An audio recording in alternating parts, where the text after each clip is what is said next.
It's episode 2 of the IMT Radio podcast. Let's get into it.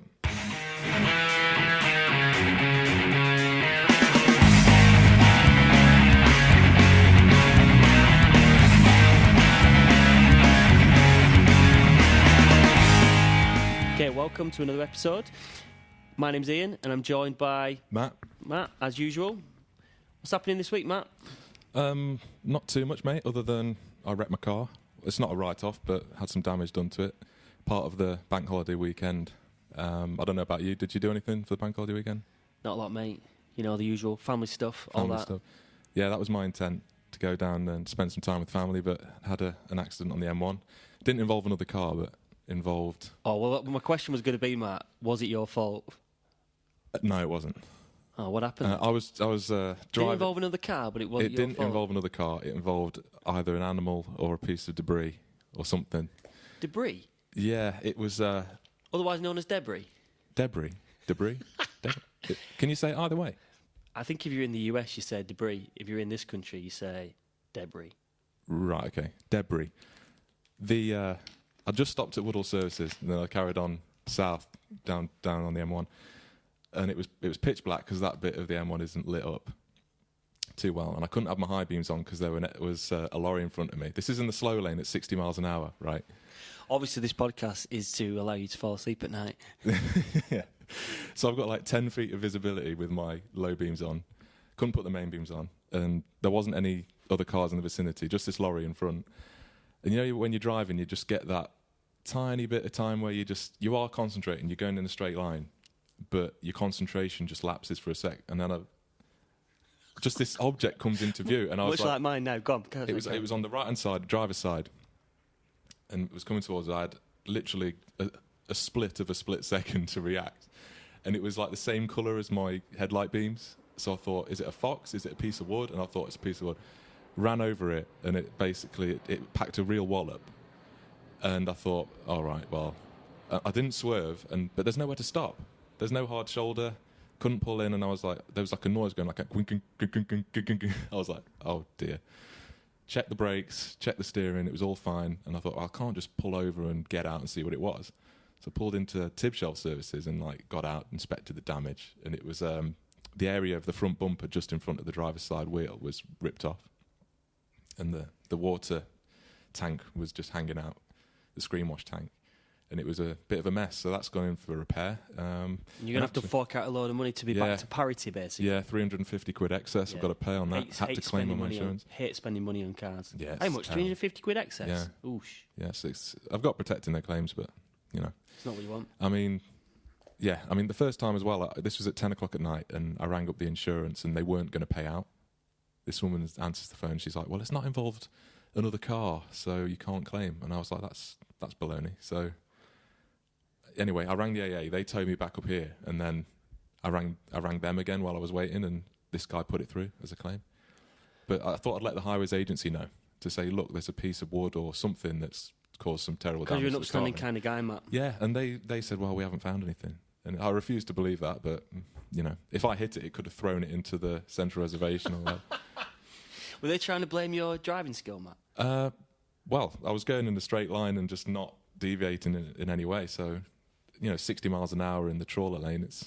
You're like my mate Neil, who had a car crash on a clear day with absolutely perfect driving conditions, ended up going off the road. Right. Yeah, it must have been... he was a rubbish driver as well. But. Can you ride a motorbike? No. Is it something you've ever wanted to do? Nah, way too dangerous. Way too... I've been entertaining the thought of some mates from down south, and... My mum would never allow me. No, I mean, the safety element does come in, but I've heard it's one of them things that everyone should try. The accident rate is something scandalously high, isn't it, for bikers compared to compared to driving in a car? There's some statistics, like the ratio is insane. It's really... So it's something like, I forget the actual amount of it's per however many miles driven, there are 21 car-related deaths or accidents. And for those, there's 1,141 motorbike Right, there you go. accidents. So it's a pretty something phenomenal.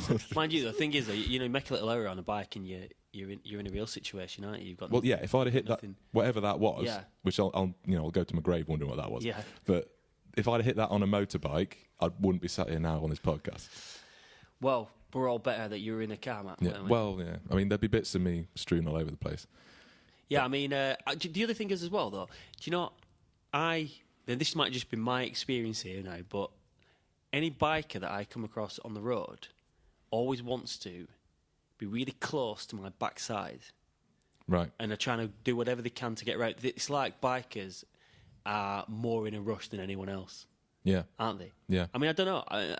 It'd be interesting to see if someone did something to find out whether that's what causes the accidents, or Yeah, whether and it's just purely riding on a bike. Yeah. I mean, in my experience, they tend to drive recklessly as well. So, I mean, all the places I've lived, whether that's down in Leicestershire or up here, they always tend to... There's always some really good roads for biking. And bikers, even though, despite the sign saying, think bike, they still drive quite recklessly. People don't, and also if they're coming up so fast and people don't see, do they? And you can't. There's a lot of times where a bike will be behind you, you can't see it very well because whatever your mirrors are doing. But I just think they drive. They're in such a hurry to get past you, even though you'll be driving at the speed limit or whatever it is, and they just need to get past. It's like. But I think it does look a hell of a lot of fun. It must be an awful lot of fun until you come off, and then you're sort of checking yourself, making sure you're not dead or seriously injured. But I mean. It must be a real thrill to be good at driving a bike. Well, you see it, don't you? Those guys that when they're going around the bend and the knees on the road. It's like it's pretty crazy. What else what's been going on, Matt? Nothing else other than that, really. Just been working like you, no doubt. Yeah, reading. Yeah, reading and writing and thinking and all that kind of stuff. What's been happening? Anything got your goat in the news? Got my goat. Yeah. Well, I saw obviously the GCSE and A-level results that came out, and it got me thinking really about. Was it last week? I think. Yeah, and they were saying like the results have come down from 69% that got A to C or whatever. It's come down to about 67%. And I was just thinking about it, and thinking back, it's 10 years since I got my A-levels, and you think, does it actually serve? How does GCSE and A-level study actually prepare you for the grown-up world? And I just don't think it really does. And I had this chat with people in the office as well, and I thought it'd be something we could talk about here. What do you think? I mean, if you think back... I mean, I think it's a process, isn't it? At this stage in the game, when you're at that level, at GCSE level, age 16 or whatever it is, you're building up to increasing speciality, aren't you? Becoming more and more specialist. So in other words, you do A levels, so you do less subjects after GCSE. So you do 10 or whatever they do GCSEs these days. Yeah. You then do 4 A levels or something like that, and then you go and do your degree, which is one thing. And as you move further, you progress further in education, you become more narrow, don't you? Yeah. So therefore, to me, GCSEs just and most education that you do just prepares you for the next bit of education. Yeah, you're exactly right. I think because I didn't go straight into university study after A-levels, I didn't really know what I wanted to do at all. And I had no clue. And I thought, the careers woman that was talking to me and saying, well, what are you going to do? You're going to go to university? And it was implied that I was. Yeah. And this is back in 2006. What, because of your results, you mean? My results at GCSE and A-level, they were a massive... massively underachieved, I think. I didn't put in the appropriate amount of time and effort. And it's just something, I look back now and think, what a waste. But actually, given what I do now, they haven't really had a tremendous amount of impact on that. You mean you're not using your geography GCSE in the current study you're doing right now? No, I think, and this is my opinion on the whole, the education system as it stands, I actually got a lot more from the teachers than the subject material. So just having those relationships with teachers and being able to learn from the way they operate or their knowledge, less about the curriculum. You know what I mean? Yeah, the thing, what can you do though otherwise, other than something like that? Because your horizon has to be pretty broad. Yeah. Or your focus has to be quite broad early on. Like I used to have this. I spent some time teaching in high school, and the kids would say, "Oh, why do I have to? I'm not interested in doing something with science when I leave school. So why do I have to? Yeah. Why do I have to learn this?"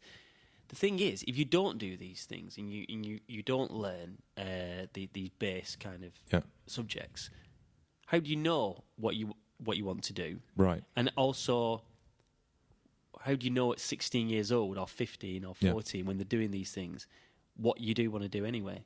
Yeah. And also, what if you're like me and you've done a few different careers and you know you limit your options, don't you? If you don't, well, do you not think? What's become abundantly clear to me is the fact that having an enthusiasm and passion for something is really important. Like, you'll know, won't you, in terms of like all the different things you've done. If you're not 100% invested in it and you care about it and you truly want to do it, there really isn't any... You're not going to get the most out of it, and it's probably not worth doing it because, you know, you're hamstrung, aren't you? I mean, at school, I hated maths. I really hated maths. And it was almost like the teacher held me up in the groups. So I was in, like, the second set. And it was like, you know, you should be in the first set. And I was like, there's no way I should be in the first set. So I was playing it down because I hated it and I didn't really get on with her at all. It was probably in there somewhere, but even now I regard myself as terrible at maths. And yet you'll need to use maths in your... Oh, yeah. That's one of the points I'm probably making as well, is that because you will get... There's different kids in there at school, so like I think you're a little bit like me in that I did not have a clue what I was going to do. Like I didn't know. And so therefore that can be quite hard deciding, you know, what things should I study and what should I look at. Should I be studying? You know, should I be doing levels or this kind of thing? But I think if you are, that's why you have to just do the things you like you just said, and I don't know, keep your options relatively open, which I think GCSEs and things like that do. But I think you're right in saying that it's about exposing you to all of them different topics, all of those different topics. So you've got your science, you've got your... At school, we did RE, we did PE, we did IT, the whole business, you know, French, German, whatever. So you get in a broad spectrum in the curriculum of different things, and you can make your own mind up then what you're into and what you're not. But with that being said, I've got into things like statistics and maths because I've got to for the area I'm in. But I like it now because it's got an application. Yeah, it means it's got an application. Because you learned it as learned it as a means to an end, but you're actually finding that. But I think that, do you not think that happens when you revisit something when you're older anyway? You probably didn't understand it or appreciate it the same way, did you, the first time, maybe? And I think you're right, yeah. I mean, I've always been interested in history and stuff, and I did that through to A-level and really enjoyed it. But when it just came to exam time, I was just preoccupied with other things like music and whatever and things like that I just didn't put in the appropriate amount of time and nowhere near the amount of time and effort to get the grade I should have got. But I just think that, going back to the start of the conversation, I think, how can you read too much into your A-level and GCSE results? We see it as a big deal in the media at the minute for students, obviously progressing on to university. My big gripe with the education system is that it doesn't actually prepare you for life as an adult, you know. And I mean, you are still maturing as you get into your mid-20s. You know, you get into mid-20s, then you can classify yourself as your brain's finished developing and so on. I just think that,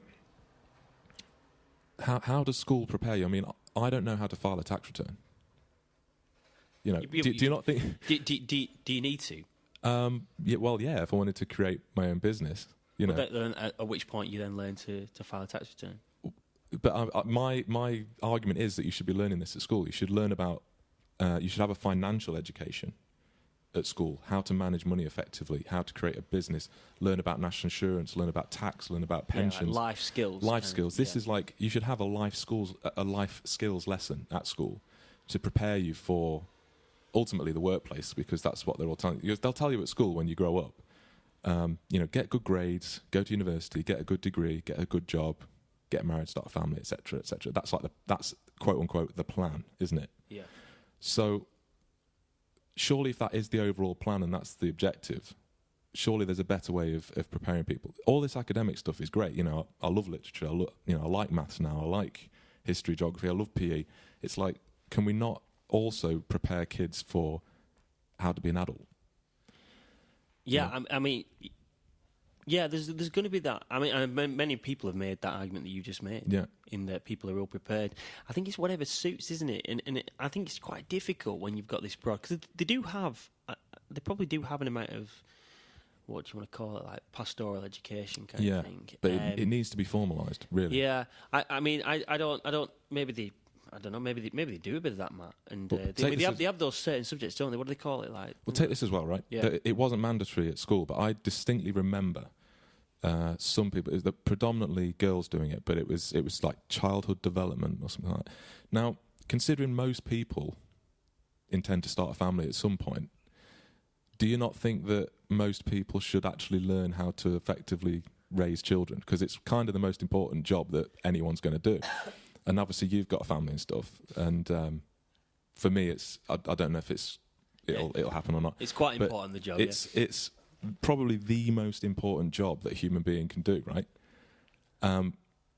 Shouldn't we have some level of education in that for everybody, so that, because it's got massive ramifications for the next generation. I don't think it's unfair to recommend that. Yeah, no, you're not you're not being unfair, Matt. You don't think it's absolutely fair to say, right, formalised in the curriculum, we should have a scheme of work from year 10, 11, because obviously people having kids younger and younger. Formalised education, how to effectively raise children, how to care for them, how to do, discipline them properly and within, the correct boundaries. I think that's a must, isn't it? It's not an afterthought. The only thing I would say, geez, man, I have no idea in terms of, you could do all that. I don't know. You said people are having children younger and younger. Are they? Probably not, are they? As a rule. As a rule, you're probably right. People are probably getting older, aren't they? But I know what you mean. So Yeah. there are younger people having children. I don't know. I think it's a massively difficult area. What else? What then do you boot out of the education? It's one of those things, isn't it? Right? It will suit different approaches. Will suit different people. And like, what was that? I've seen it on social media. That picture or something. There's like a fish, a fox, a bear or something, a bunch of animals, and they're basically like it's the same assessment for all of them. So we're going to assess you all how well you can climb a tree or something. And the monkey is like he's going to come top, and the fish is in this fishbowl looking pretty disappointed. And it's something like, if you judge everyone by the same test, then a fish will seem stupid compared to the monkey, but or whatever it is, something like that. And that is, I suppose, the education system. If you are not academically inclined, you will suffer in that. You will suffer in that system, and maybe down the line when you, because it's a broad assessment tool, isn't it? To essentially assess how well you can pass a test, or prepare for a test and pass that test, and that is the gripe that the other gripe that people have is that, because teachers and schools will be judged on the outcome and will be judged on the results of those, they are preparing the children, the students, to take those tests. They're not necessarily educating them and teaching them. Yeah, you're absolutely right on that, in terms of it can become too test-focused and exam-focused and passing. Me personally, I always preferred coursework, because I always think I'm going to get stitched up in an exam, and I can't, I can approach the project with a bit of diligence and invest a lot more work and effort into something that I know, like a dissertation, for example. It's like a journey. And I do think that the emphasis is on passing assessments as opposed to learning, isn't it? Yeah, it's a big challenge. Like, obviously you've got a young son and whatever, and they're just starting out on the journey to the education system. And it's like, 20 years after we've finished in that system, it's like, well, how much has it changed? How much does it differ? Yeah, it does. Obviously, assessment. You've got to kind of assess. You've got to be able to assess learning, haven't you? To justify their endpoints, yeah. and therefore, they provide assessment of that learning by way of a test. There's a million different debates. However, one thing that is apparent is that performance has gone down. Apparently, from these results. I've got this up here now. So apparently, this year's GCSE results have shown the biggest ever year-on-year decline, down to the lowest level since 2008. So what's happened there? So are kids getting dumber or not? Yeah. In the main. I mean, you're always going to have the both ends of the distribution. You're going to have phenomenal achievements by students getting amazing results. But I just think, are people getting dumber? I mean, again, it depends on the delivery. Why were they getting higher every year? Because there was an increase, wasn't there? And it's so easy to massage the stats to reflect your, the goals of the government and the political aspect. Yeah, I mean, what was it? It says here the overall proportion of entry. This is from the BBC website. The overall proportion of entries achieving A-star to C has declined from 69% to 66.9%. Right. Top A-star grades have slipped from 6.6 to 6.5%. This has been blamed in part on more pupils in England being required to resit English and maths. Right. So I don't. I mean, it's going back to what you were saying a little bit about the rigidity of the curriculum. So, for example, I do a lot more reading now of fiction alongside my studies and stuff, but than I ever did at school. Because obviously you've got your English lessons and you have to read this, we had to do Shakespeare, we had to do Animal Farm, which was fantastic, by the way, reading Animal Farm, fantastic book. But I've read so many books now that are literary classics that we couldn't read at school. I would have loved to have done a project on, say, Lord of the Flies, or something like more science fiction, like Robert Heinlein book, or Lord of the Rings, or something like that. So many books in my collection that I've just loved, and it would be great if there's just a bit more freedom for the student, as a young person when you're like 14, 15, to say, look, I'm going to go out, I'm going to find a book, I'm going to read it, I'm going to write my project or do an assessment on this, just so that they can customize it a little bit. You know what I mean? Yeah, I mean, obviously, again, it goes back to that. If you're interested in something, you'll make a better better effort of it. Yeah, I'm sure they must have thought of. Yeah. You'd like to think they'd have thought of that approach. And didn't enjoy Shakespeare. I understand that the stories, they are great stories. I must have missed something with Shakespeare. They are great stories. Yeah. And I respect it. I do respect it, obviously. I just don't like it. I would have loved someone to be able to... Because I like to like things, and I don't like Shakespeare. So therefore, I would love for someone to be able to, fill that gap or whatever, where there must be some gap in my thinking, because, I should like it, shouldn't I? Yeah. And I don't. Yeah, I mean, we could have done stuff like about, I don't know, different themes, like great American authors, for example. Do a term on that, and everyone's got to pick an American author of the 20th century and like name a book and do a bit of research on it, do a book report. I mean, there's so many great things you could do instead of it being rigid. You've got to read this book. Everyone's got to do this. Everyone's got to do that. It doesn't account for anyone's interests or motivations. Yeah, well, you've got an interesting thing, because this obviously you've got to do something at school. You've got to achieve if you're then going to move on to that next bit, I suppose. Yeah. Especially in academia, if you're moving on, if you do A-levels and then university and such like. But the problem is you've got now is people have got to think real seriously about something like university, because it's not a shot to nothing anymore, is it? It's not a I'll just progress on to university, because it's going to set you back thousands. Yeah. And so therefore it has to be worth it. And so you're now moving into this realm of in education where we're having the students as consumers, aren't they? Yeah, yeah. I mean, do you not think as well there is and this is the feeling I got, 10 years ago. It was like the Pink Floyd song "Another Brick in the Wall," where it's kind of like a production line. You've come through, here you are, Matt. Stamp, barcode. You through the system, got your results. Off you go into the big world of adulthood. And again, it just goes back to what I'm saying about the customizing it, and just a bit more individuality would be useful. and just better. I think people would get a lot more out of it. And going on into what you were saying about university and so on, it's not enough now to do your undergrad and have nothing else to complement your studies. So you can go through and get a fantastic degree from a great institution, but you can't actually, you need to show employers and, for further study, you need to demonstrate that you've actually done things to enhance your CV. So whether that's running a society or taking part in a sports team or doing an internship. I mean, me personally, I've done like 3 unpaid internships to sort of help me along to where I am now.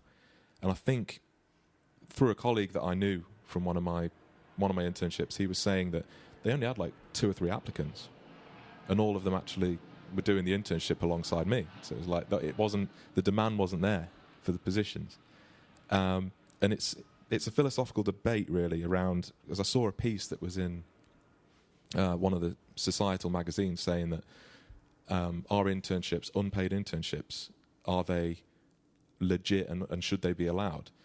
And in a sense, I'm sort of thinking on the one hand, no, because no one wants to work for free if they're putting in serious hours, and young people just can't afford it. When you're a student, you're skint. But on the other hand, you are able to support people who are essentially doing what you want to do, and you're learning, the skills. You learn about interpersonal. You're developing interpersonal skills, communication, and teamwork. What do you think about that? I mean, I think it's difficult now. Like you've just said, that there are so many, like life really. There are so many things that contribute to you landing in that certain spot. So in other words, you can't just do well at the degree and then move on to the next bit. And you're looking at this through the lens of someone who's in postgraduate studies, aren't you? So, and it might be that a lot of people, obviously most people don't do that, don't go on to that kind of thing. And so the system you're talking about, the current university system that we have, where people will have to, like you did, have to put in that extra effort to do these unpaid internships or get this experience to bolster your CV and your employability or whatever it is you want to say. And I think that is difficult. What we're going to have is you'll have a situation where people who the only people that can do studying and higher education is people who can afford it. Yeah. So you're saying you'll have like an elitist model come into play? Possibly. I mean, perhaps like the kind of thing we had, in the past where you had, it was not, people who couldn't afford to. So you've now got a situation where people, undergraduates, upon graduating, will have, I don't know what it's, so it's £9,000 a year tuition fees. Yeah. If you say I don't know, bump that up to £15,000 a year. Yeah. If you're talking, accommodation and whatever. So £45,000 a year. Sorry, £45,000 total for the degree. Yeah. That's the debt they will be in. I mean, that's, if you've gone back 30 years, that was a mortgage on a house, wasn't it? Yeah, exactly. Yeah. And so this is, you're in that situation now. So the people that will best be able, and there'll be an amount of pressure then to get a job, and that degree is going to count and all these kind of things to do it.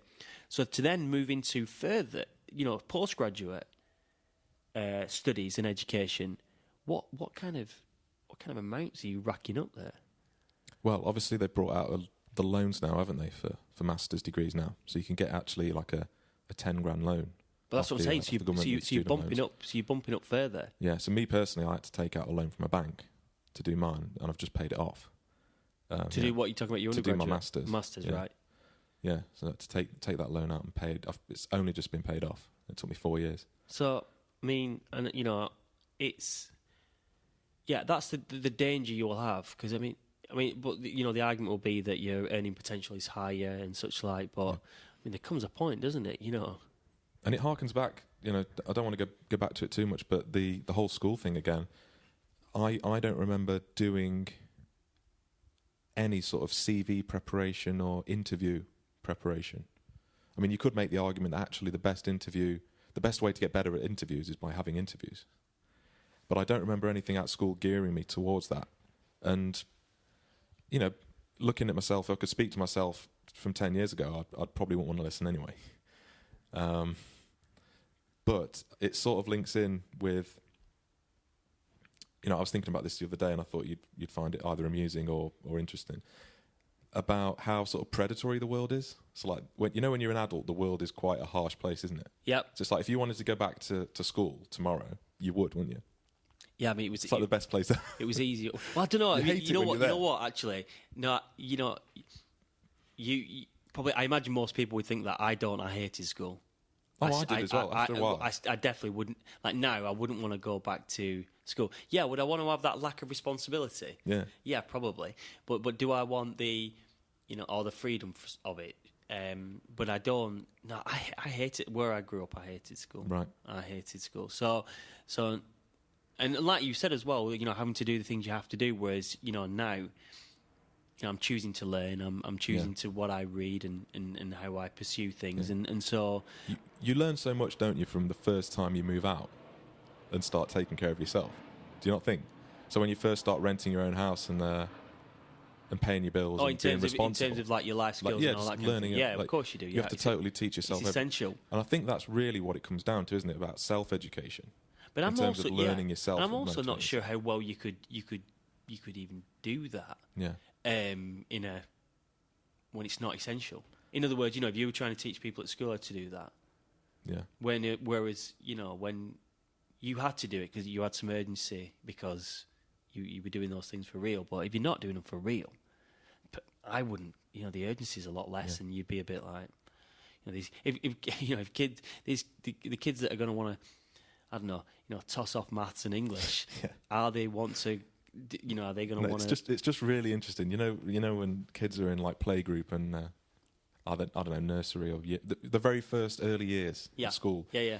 The mantra is right. Don't bully anyone. Don't lie. Don't shout. Like don't shout out. Don't answer back. Like don't be cheeky.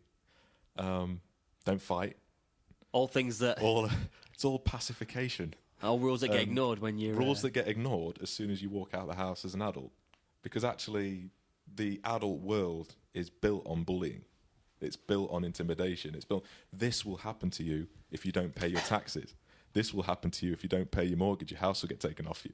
This will happen if you... you'll get arrested if you break these laws. And that's the sort of thing I'm trying to put across is school should be preparing you for the harsh realities of the outside world. Oh, Matt, come on, man! You have all these depressed kids, then, won't you? This is what life's going to be like. You should just tell them how it is. Nah. Now, look, the outside world when you're an adult is uncompromising. It's unforgiving. It's going to be hard work.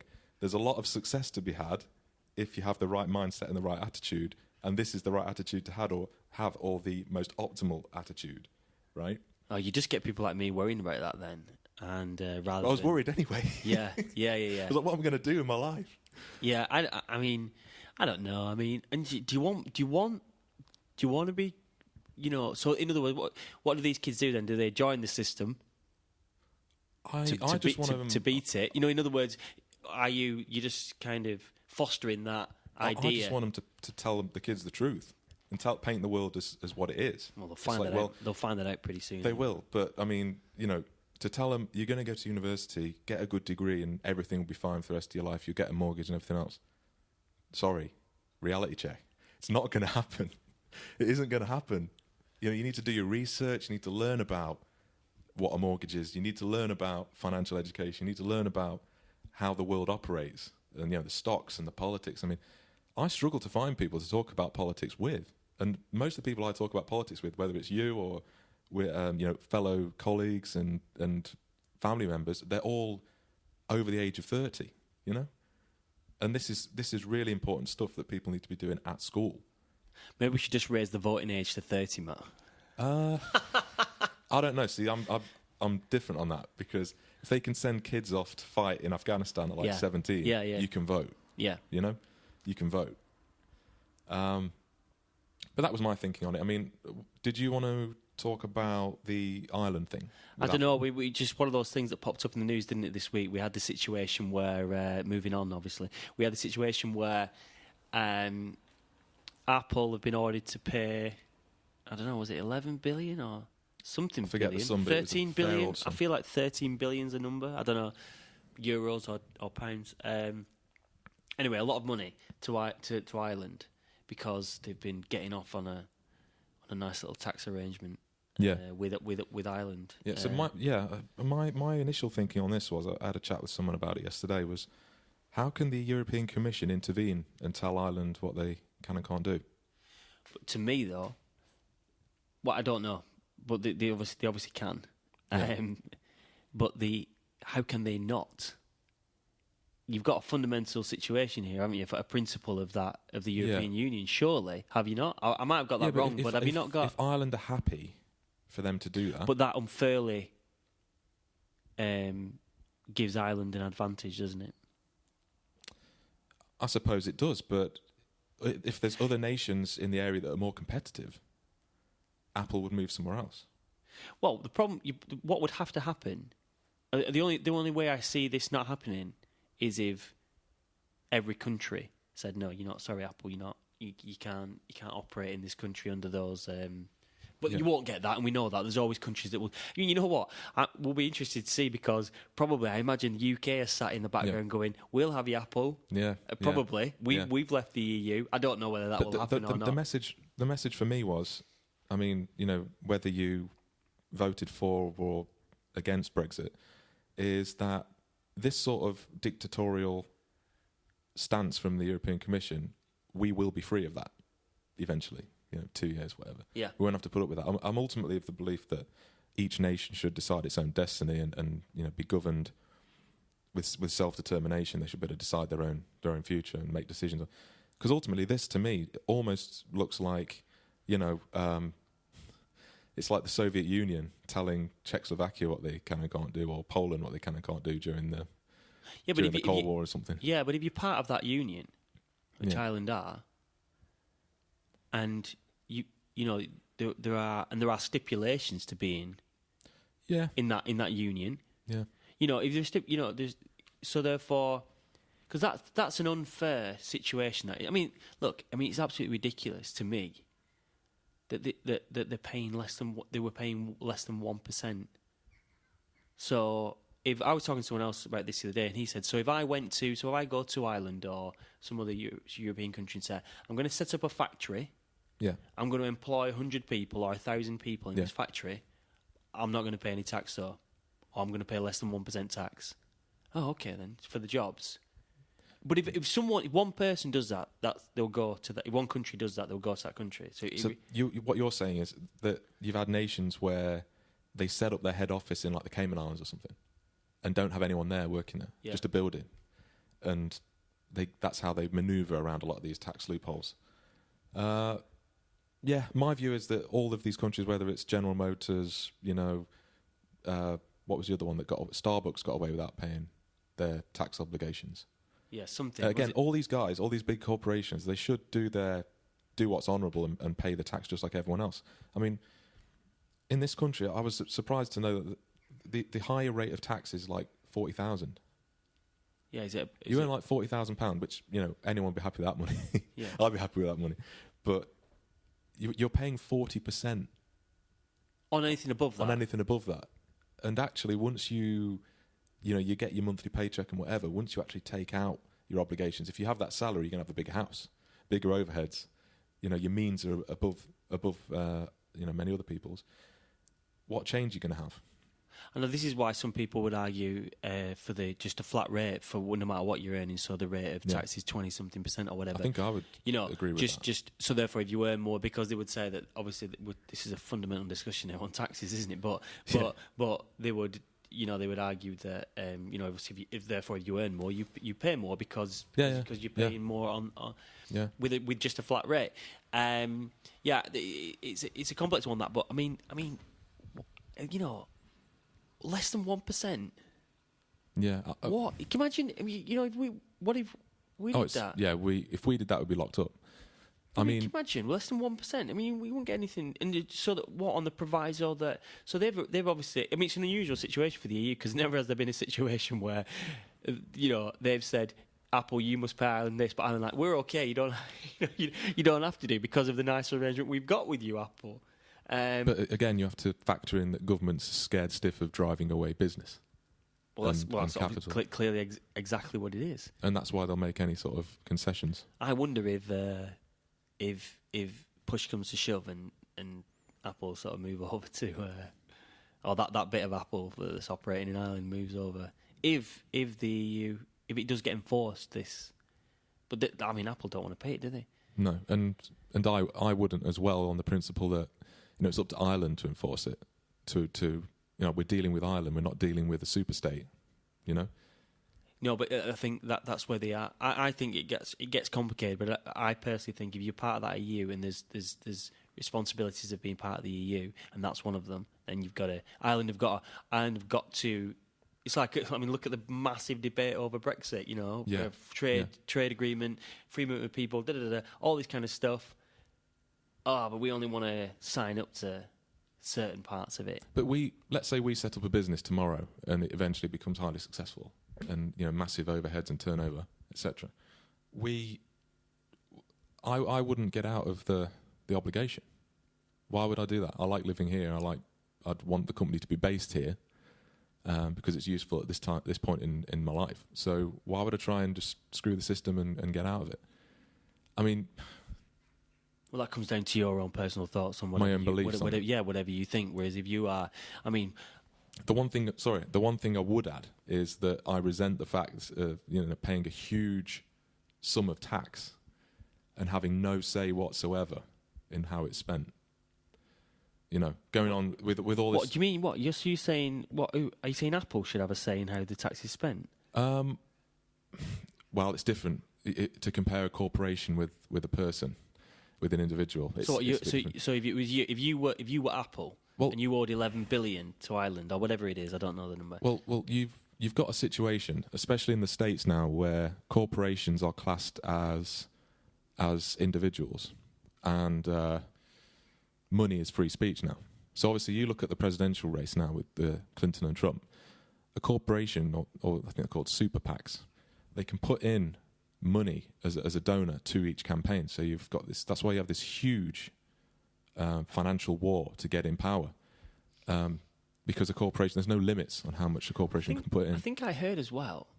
Citizens United. That's what it's called. Right. I think the winning party at the last, I don't know how many American elections, U.S. elections. Yeah. The president from whether it be the Democrats or the Republicans. Yeah.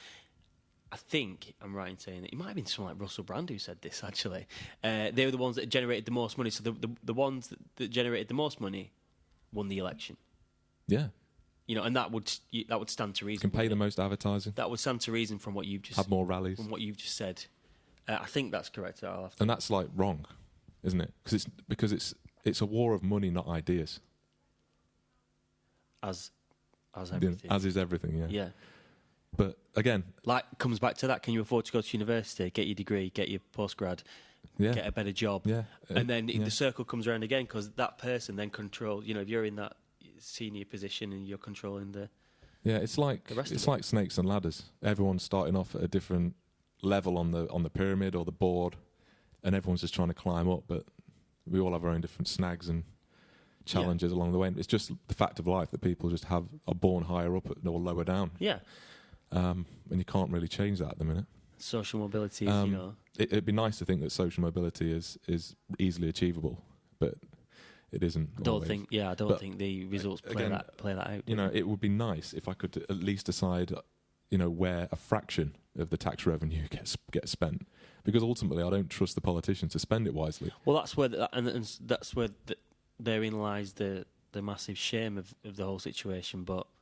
I don't think. No, you can't have that much. You can't have what? Well, I understand, but if I'm supremely wealthy and I'm paying, I don't know, let's just say $250,000 tax a year, it's a huge sum of money, and I would just like to say, well, tell you what, can that be spent in the NHS on, I don't know, consumables, MRI scanners, all that stuff, or put into the education system? What I don't want it spent on is bombs to drop on Syria. Yeah, and that is... Or on a pay rise for you incompetent numpties. Yeah, well, that's where then you have to. I don't. That's an unworkable system, isn't it? You can't have that. It's like giving to charity, that, isn't it? And saying, in other words, that the only thing you can do is not give to charity or decide which charity you give to. That is a problem. And therefore decide which person you vote in. Probably, Matt, if you're paying loads of tax anyway, you've probably got some amount of control over things anyway, haven't you? Because you'll probably donate to whichever. You'll probably donate to the party. Suddenly find yourself later down the line with some peerage or something like that. Yeah. And there you go, you've achieved what you wanted to achieve anyway. So you can then probably... Old Boys Club. You can then set up your situation where you've actually got to vote on these things. Yeah, you've got an amount of power. That's what you'll have. There you go. That's what you do. If you can't beat them, join them. There you go. And then you can claim some expenses and put your duck pond in your back garden. Duck pond, swan pond. What was it? What was that thing? What was that guy? A couple back during the expenses scandal. What did that? No, he claimed for. Was it a duck pond or a duck bridge or something? Or a duck house? Some kind of thing in the middle of a pond. Do you not think having a duck pond, if you're a member of the ruling class, I mean, it's a bit low level. I mean, you would have wouldn't you have swans or herons? You know what? It's next level discussion this for me, Matt. I don't know. But it was there was something like that, wasn't it? The expenses situation that caused a big. They were claiming for all sorts. A large amount. But yeah, that was one of the ones that stuck out was that it was some kind of, I think it was a duck house or something. A duck house? I don't know. Some construction on the pond, in Ducks the pond. Ducks don't need houses. Well, I don't know, do I? I've noticed, again, not something I have to worry about. All right, I wanted to talk to you briefly about a bit of martial arts stuff. Yeah. Because it's something I've been sort of entertaining for a while, and I know you've got some experience with this. Firstly, I guess it's which one is the best to start, and I've just been thinking about the Brazilian Jiu-Jitsu stuff because it seems to be really useful, not just from like a discipline perspective, but also from a self-defense point of view. And I'm just looking to use it to build a bit of character and just have something I can put time into and develop it. Couple of cauliflower ears. Yeah, I mean, I don't know. I've watched some footage of it and it looks really cool and just grappling around on the floor, but. Like everything else, Matt. Like you just talked about your GCSEs and such. Not that I would put myself as an expert here or anything like that, but if you enjoy it, do it. Right. So try it. So try it first and see what it's like. Try it. And that's what that's the thing. The approach I'll be taking with my little kiddie, and is whatever they enjoy, they will pursue. Yeah.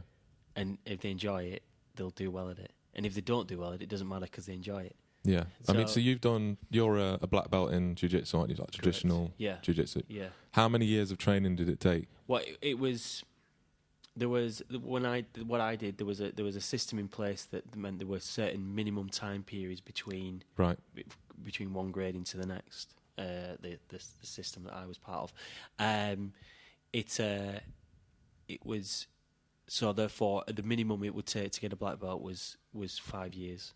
Yeah. Which is what I did. So I mean, I trained hell for leather in those 5 years. I was lucky that I didn't get injured, or sorry, that's not true. But an injury that prevented me from training for a period of time. Did you do that from fairly young then? From 19. Right. Yeah. So and that was it. That was through university. So being at university and taking up something just because my friend said to do it. And were you training like 3 days a week or something? Yeah, it depends. So normally, as a rule, minimum of 2, sometimes anywhere between 2 and 4.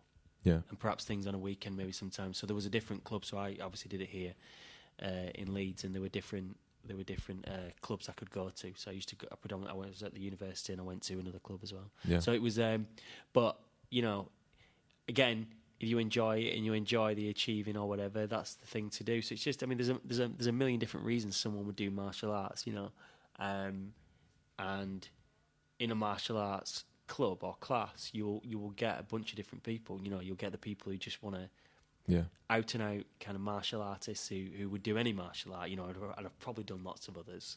And then you'll get the guys who maybe want some confidence, or maybe they've been bullied or something like that.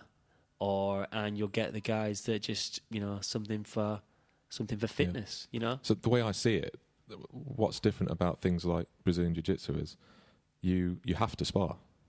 There's no getting out of it. You have to spar, and the thing about that is you can actually engage with all the grapples and the submissions and whatever and joint locks, etc. And then you tap out. But actually, you are going for it up to that point. So actually, you're using it. It's got a lot of carryover into the real world, and it's not like things. When I was very young, I did a bit of karate and stuff, which you were practicing techniques, and even sparring though, you are like holding back, and it was reliant on someone doing the particular move set to you and so on. And what I think is attractive about the jiu-jitsu stuff is actually, it's got that real world application, and you're going for it. And again, that's why people do like Muay Thai and other things. So the ones that work in a real world scenario, I guess. Yeah, I mean, my view on it is, if you do something like that, or any of the martial arts, you're giving yourself skills to be able to, apply in whatever situation that might be. Whether it be for self-defense or a competition or whatever it is you're doing. It comes down to the individual at the end of the day, though, because I personally don't think there isn't a situation you can replicate inside a gym or a dojo. Yeah. I actually genuine replication of that, because I don't think you can recreate the stress of a genuine confrontation where whether that be someone trying to mug you or whatever it is or something. Did you ever compete in jiu-jitsu as well? We had competitions that were of different types. There were two types of competitions we used to have. One was a predominantly judo competition, because judo originates within jiu-jitsu, and there was another one, a more style kind of. You were judged on style rather than and your application of that. But yeah, as far as I'm aware, that the stuff I've looked at, you don't have to pay for your assessment. It's like they say it's a personal journey. So your instructors will view it as being, when it's time for you to be graded up, you'll be graded up. But it's probably likely you'll stay as a white belt for like 2 years. You'll just get choked out for the whole 2 years, and it'll be a reality check. And a blue belt. I think I read, I saw Joe Rogan's podcast talking about the BJJ belt progression, and it's like a blue belt can probably be highly dangerous to someone that's not trained in the techniques. And then you move up, I think it's purple, brown, then black, and there's the different greys and whatever. But he was saying about Ashton Kutcher. Yeah, why? What? He's like a purple belt in Brazilian Jiu-Jitsu, and he's taken longer than... he's done it in a relatively short period of time. He's trained quite hard. But it was John-Jack Machado, his brother gave him a purple belt, and everyone was like, the whole community was like, he shouldn't have one that soon. And Joe Rogan's like, well, if the Machado's given him one, he's a purple belt. Don't just give him out. Yeah. So it's a personal thing. Some people might do it earlier and some takes longer, and I think that's what a lot of people need to focus on. It's like, it's personal development journey. It's not, you need to forget about what other people are doing. Yeah, it's whatever. I mean, like I said, it's different people do it for different reasons. The one I was doing suited me in that there was a belt, there was a progression, there were belt progressions, there was a structure in place, and I quite liked, going for the next belt and training for that and having that goal. But it's whatever. It's whatever people do. I've known some, there's some martial arts out there where you're a white belt until you're a black belt. Really? So, that probably wouldn't have suited me at that point in time, because I liked to see the... Like progression and progress. On paper even, rather than, obviously you're progressing and you can... But a bit like exams and a bit like everything else, you can do all the studying, but the exam or the driving test or the thing you do says you've done it, you've passed it, you've got it. And I think that's what I quite liked. What that means, I have no idea. I didn't, after getting a certain belt, I wasn't any better than I was the day before or whatever. But it's just, different people will have the way that whatever motivates them will do it, and it depends. And I just think, if people have just got, they've just improved themselves, haven't they, by doing something like that. But it's not for a lot of people, and but you're probably thinking of it because this culture now that we see, the MMA or the UFC we were talking about last week, and it's apparent, isn't it? You know, and it's you know, and you have this situation of, you know, what do people? I think society is altered, you know, so much in that you have guys who, you know, if you think back to way back when, many years ago, where there would have been more manual jobs around and more manual pursuits for people to do, which there aren't the same. And I think there's those guys that would be suited to those things and would you know want to, you know what is like sport and martial arts and all these things? Is it just kind of modern day competition, isn't it? We don't have that threat, do we now? We don't have the threat of having to fight for, you know, well, I mean, food or your life or whatever else. Even as recently as 50 years ago, most people, especially blokes, they had to earn a living with backbreaking labour. Yeah, so... And now we don't. So my thinking is that people need, whether it's the gym or whether it's a sport or a pastime or a martial art or something, you've got to get that sort of stress on the system and the usage of your musculoskeletal system, cardiorespiratory system. You need that. I mean, that's where I think, I personally think that's where you've got an issue with health.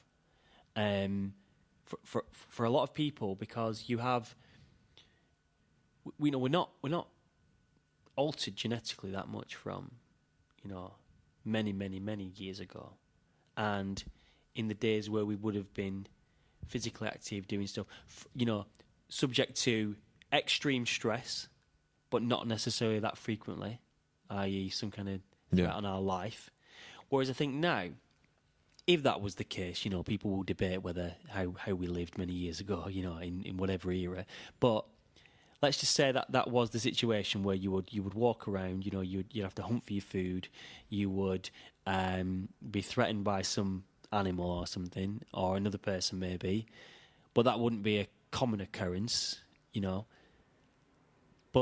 And now we don't have anything like that, but we have this constant low-level stress of work, of bills, of all these different things. And I personally don't think that we're built to handle that kind of stuff. And you see, don't you? You see people come unstuck in the environment we're in now. Yeah. You know, and these people may well have thrived in a acutely stressful environment, but less frequently. So, like, you know, having to scarper from some saber-tooth. Yeah, you're talking about a huge, like, acute bout of stress, like adrenaline release. Which, as far as I understand, I think we're built to handle that kind of thing. And then, like you're saying, with this, you know, constant low-level stress, especially in this office-based world we live in, you've got constant pressure, and you don't understand. Well, we do know the sort of toll it's taking on not just the psychological health with like the depression and anxiety and things that people. I mean, what is it? I think, is suicide the biggest killer of men under the age of 50 or something like that? I mean, suicide rate for men is insane. Yeah, I mean, I might not have got those figures exactly right, but the point I'm making is that, you know, below a certain age, suicide's the biggest killer of men. I mean, and that is just what has happened there. You know, something going on. Something's gone wrong there for for those number of suicides to be occurring, and you know, you have these men that don't know where they quite fit in to. I'd agree, yeah. To this situation we have now, where you know, so guys that may well have been, you know, slotted into a role, maybe perhaps don't in the same way anymore.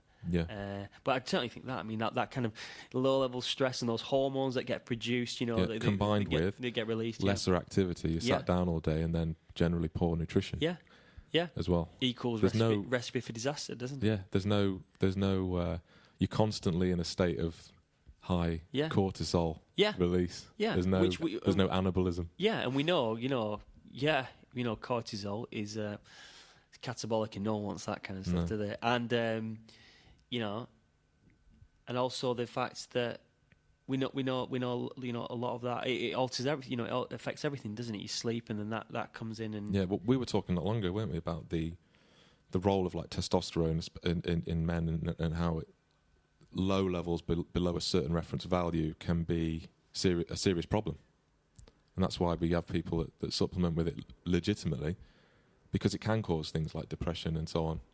And it's got serious health effects because it interacts with everything. Yeah, I mean, well, the whole basis of how we behave and perform is hormones and control of hormones. Yeah. I mean, and it's you've got this situation where, and then you have guys who will, like I said, take testosterone, and then they'll get this advantage. And then where are we then? We're back to the state-sponsored doping or whatever, aren't we? we were talking about last week and all this kind of thing. And I don't know. I do think though that in this current scenario we have, it doesn't suit a lot of people. Some people it does, obviously. There's plenty of successful people. Most of the people in the middle will get by, and then there'll be a bunch of people that don't. And these are guys that are propping up that suicide list like that. But it's complicated, and I don't know. How did we move off there? No idea. Why did we get onto that? No. It was you doing your martial arts. Oh yeah, that was it. But yeah, you know what we should do? We'll get someone. I know quite a few guys who will be more qualified than you and I to talk about the martial arts and the MMA.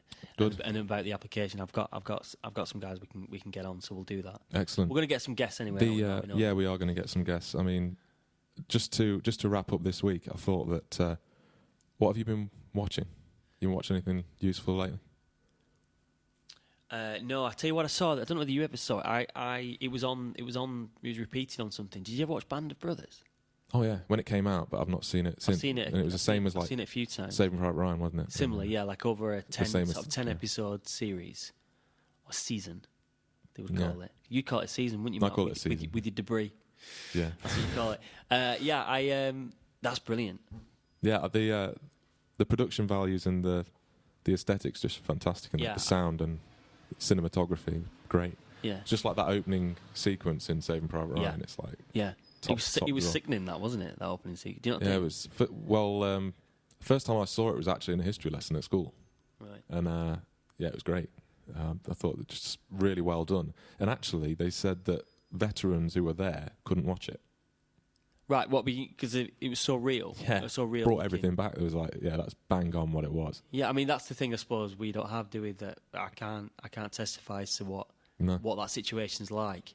But it was traumatic, wasn't it? In that you mean like the way the bullets were flying past, weren't they? And all that kind of thing. I've no idea what that must be like in reality. But yeah, Band of Brothers really good. Right. I'm not really watching it. I caught an episode of it and. It was good. Why? What have you been on with? Nothing much this week, I'm afraid. Just keeping up to date with Suits. And what else? I'm going to start watching Narcos on Netflix. Second season of that. It's a documentary, not docudrama, I guess, about Pablo Escobar. And I'm sort of halfway through a documentary that's on Netflix as well called Cocaine Cowboys. So there's a recreational drug scene in the stuff I'm watching at the moment. A documentary about when they were flying in cocaine from the Colombians, people like Escobar and Cali Cartel, etc., to Miami, and they were basically having to go via Cuba, right?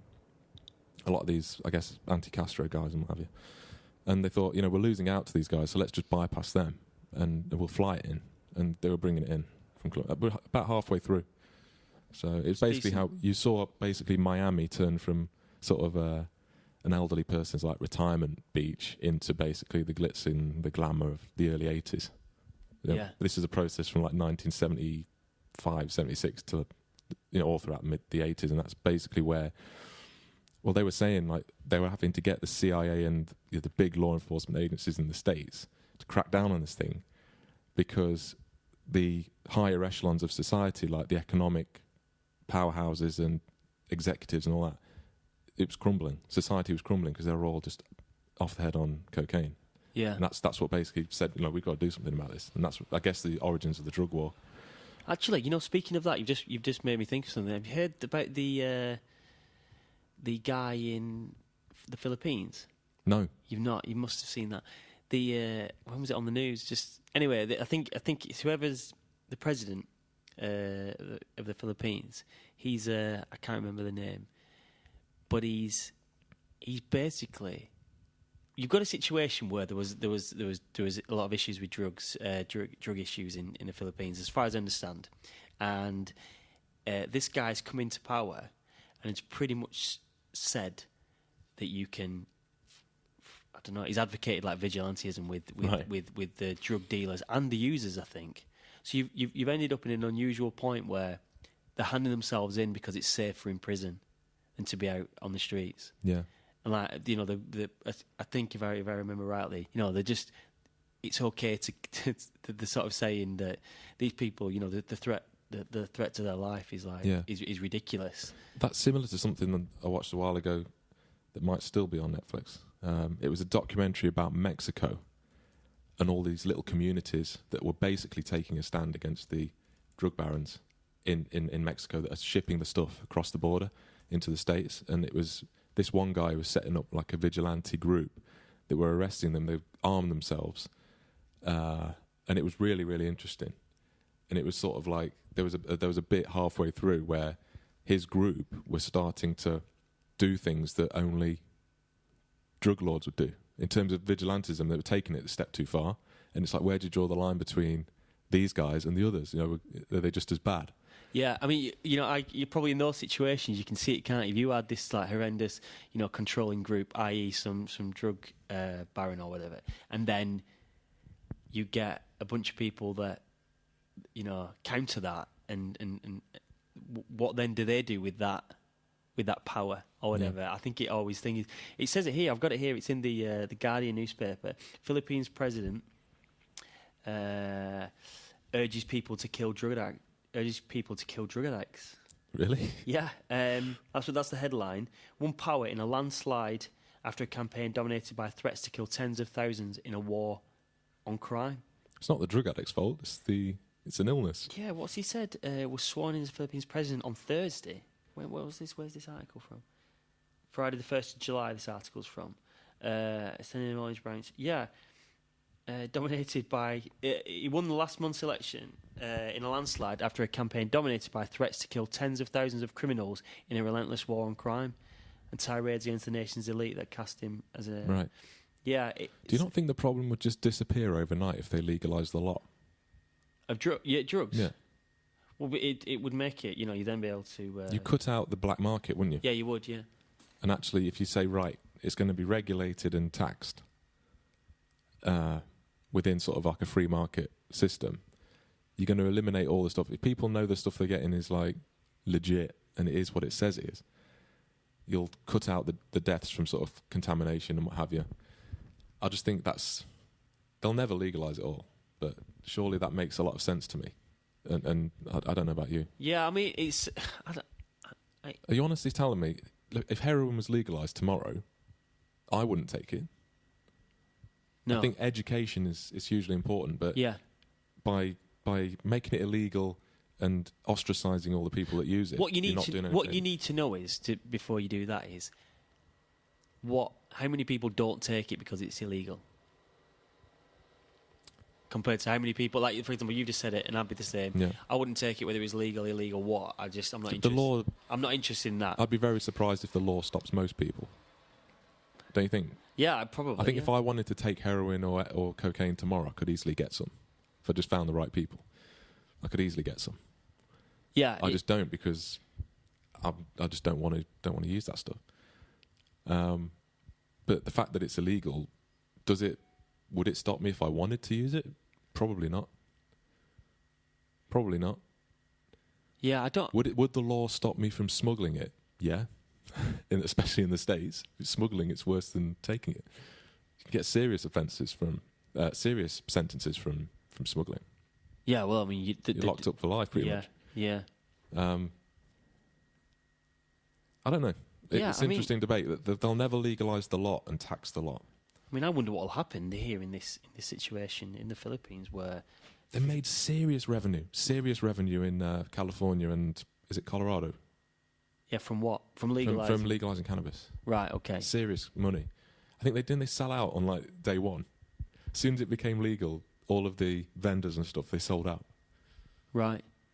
I mean, yeah, And the other thing is as well, you've got to. It's knowing I mean, a lot of people would argue that things like alcohol causes more problems. Oh, yeah. Perfectly legal. If you were going to legalise a drug, out of the selection, you would not legalise alcohol. No, you would have to be insane to legalise alcohol. If you had the choice now. The amount of motoring deaths, violence, and crimes that's caused by alcohol, it doesn't even compare to cannabis. Yeah, it's a scandalous amount, isn't it? With alcohol. So I know it's try and criminalise alcohol consumption now. Though might have you.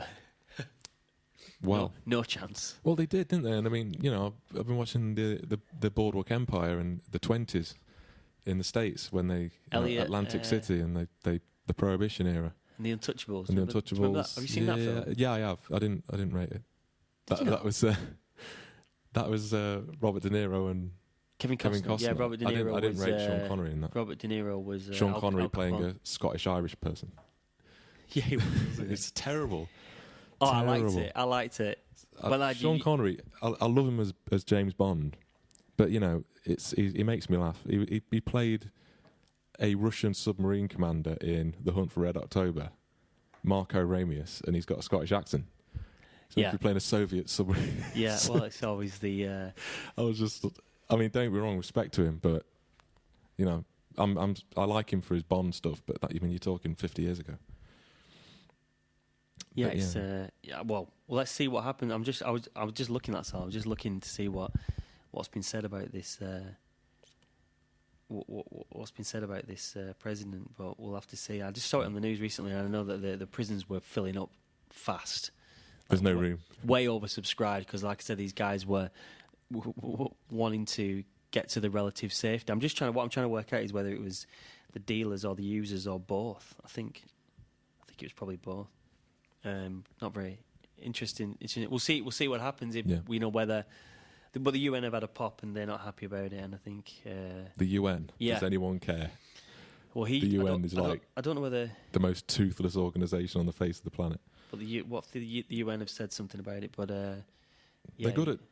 In my view, they're good at talking and not so good at action. They don't tend to do a great deal. Yeah, headline in from 6 hours ago actually. Headline says. Snubs UN chief amid war on drugs abuse criticism. So, yeah, I mean the amount of stuff that's going on worldwide that the UN could do something about but doesn't. It's quite worrying. It's more a figurative organisation in my view. It's just a symbolic organisation of what we should do, and then they just stand by and do nothing. Yeah, he's threatened to quit. The president of the Philippines has turned down a meeting with UN Secretary General Ban Ki-moon after threatening to quit the organisation last month over criticism of his war on drugs. Well, see that he's obviously not very smart, is he? Because they've had a war on drugs in America since the 70s, and it doesn't work. Who are we talking about now? Who's not smart? This Filipino guy. Yeah, but I don't think the war on drugs in America said that people could kill. Well, did they? No, what he's done is take it to its extreme. But there's been a drug war worldwide. I mean, we're involved in it. It's been going on for so long now, and all you do is empower the criminals. You just make the drug barons super rich, and you put a lot of sort of poor people in jail. What do you mean? When you in America, if you look at the results of the drug war, all you end up doing is criminalising like the street dealers and so on that tend to be from poorer backgrounds. And if you look at the American prison system, it's predominantly African Americans that are in there. Yeah.